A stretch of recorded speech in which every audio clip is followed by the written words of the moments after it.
I love going to little airports because they always have coffee shops. Yep. And you can just sit there and have breakfast. I used to take my kids when they were little, and we would go watch the planes take off and land and have pancakes and, whatever, call it a morning. But I would always pick up the used planes for sale magazines that are there. And, invariably in the back, they always have like MiGs from the Czech Air Force, and it was mostly MiGs. Yeah. Have you ever flown something like that? Like, I got a backseat ride in a MiG-29 last year. Really? Bozeman, Montana. What was that like? It was like being strapped to two rockets. See, that's what I would be afraid of. So Jared Isaacman, the now head of NASA, was the guy flying it. Oh my God. He has a private jet collection because they used to be the OP4. They contracted out to be the OP4, foreign adversaries for U.S. pilot training. That makes sense. So he had a MiG-29 down in Bozeman, and Buddy calls me up, asks me an incredibly rhetorical question of, do I want to go on a backseat ride in a MiG-29? Like, do you not know who I am? Of course I want to do that.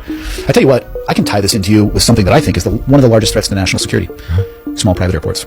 Yeah, totally. The next 9/11 is not going to come from a commercial airport. Yeah, the completely unregulated open nature of almost all small municipal city airports would knock people on their ass if they understood how easy it is to just get in and out of and manipulate those systems. I've been like screaming, like, we're up near the northern border. I don't know if you know this, but we haven't had an illegal crossing in 9 months. Somebody said that. And I was like, okay. On the Canadian side. Oh, no. Trump put out that we haven't had a single illegal crossing in 9 months. Come on. Swear to God. Michael, pull that shit up. So I saw that on Twitter. I was like, so you've never been to Montana? On. Yeah, I'm like, come on. Like, why would you speak in absolutes when that's so demonstrably false? The southern border, I get.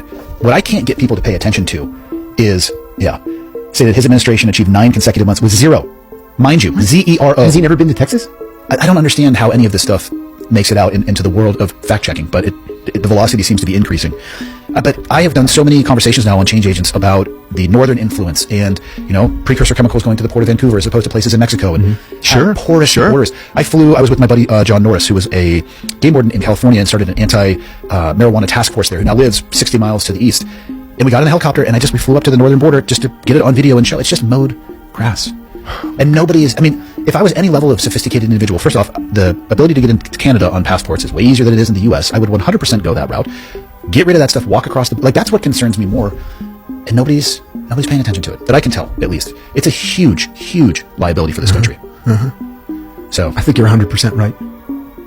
I'm hoping the agency has a northern border task force. I don't think so. Not that I've ever heard. Yeah. It's funny too. Are they even allowed to? Aren't you guys not supposed to be working in the U.S.? Forbidden. Okay, I understand it says that on paper. Have they ever not worked in the U.S.? Well, there's a U.S. division called the National Resources Division, but the job of an NR case officer is very simply to call up American CEOs, CFOs, COOs and say, hey, I heard you just went to China. Can I come to the office and ask you some questions? Yeah. That's it. That's all they do. I feel like the agency is doing more than that in the U.S. Well, I suspect strongly that they are, and they're not supposed to. How do we get that under check, Joe? It probably started with these JTTFs, right? The Joint Terrorism Task Force? Joint Terrorism Task Force is that because of the authorities that came with that? Yeah. They can do anything that they want. And technically, you're on assignment, on rotation to a JTTF, so it's a CIA guy, an FBI guy, a State Department guy, some DHS people. It's all about keeping America safe. The next thing you know, you have CIA people operating domestically.